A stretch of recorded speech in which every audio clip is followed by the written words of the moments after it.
எத்தனை பேரோட வீட்ல வெளியில போகும்போது இப்படி நடக்கும்னு தெரியல. ஆனா எங்க வீட்ல எப்ப வெளியில கிளம்புனாலும் கண்டிப்பா இது வந்து நடந்தே தான் தீரும். என்ன அப்படின்னு கேட்டிங்கன்னா, அவங்களோட அப்பா, அதாவது தேவேஷோட அப்பா வந்து என்ன கலர்ல ட்ரெஸ் போடுறாரோ, அதே கலர்ல தான் நானும் ட்ரெஸ் போடுவேன் அப்படின்னு சொல்லிட்டு தேவேஷ் எப்பவுமே அடம்பிடிப்பான். நேத்து அவர் ஆஃபீஸ் போகும்போது ஒரு கலர் ட்ரெஸ் வந்து போட்டிருந்தார். அதனால அவங்க அப்பா வர்றதுக்குள்ள அதே கலர் ட்ரெஸ் போடணும்னு போட்டுட்டான். அவர் வந்து மறுபடியும் குளிச்சுட்டு பிளாக் போட்ட உடனே எனக்கு இந்த ட்ரெஸ் வேண்டான்னு சொல்லிட்டு அவனுமே பிளாக் போட ஆரம்பிச்சிட்டான். இப்போ அதை தொடர்ந்து ஸ்ரதனுமே அதையே தான் ஃபாலோ பண்ணுறான். அப்பாவும் அண்ணாவும் ஒரே மாதிரி போட்டிருக்காங்க. அப்போ எனக்குமே பிளாக் கலர் ஷர்ட் தான் வேணும் அப்படின்னு சொல்லிட்டு ஃபைனலாக 3 பேரும் ஒரே கலரில் தான் ட்ரெஸ் வந்து போட்டு வெளில வராங்க. இதை பார்க்குறதுக்கும் கேட்குறதுக்கும் வேணா இது என்ன பெரிய விஷயமா அப்படின்னு யோசிக்கலாம்.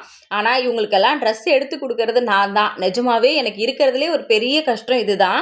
ஏன்னா 3 பேரும் ஒரே கலர் அப்படின்னும் போது ரொம்ப தேடி தேடி போட வேண்டியதாக இருக்குது. உங்களோட வீட்டில் இது மாதிரி எப்போவாவது நடந்திருக்கா அப்படின்றத அப்படியே மறக்காமல் கமெண்ட்டில் சொல்லிடுங்க. தேங்க்யூ.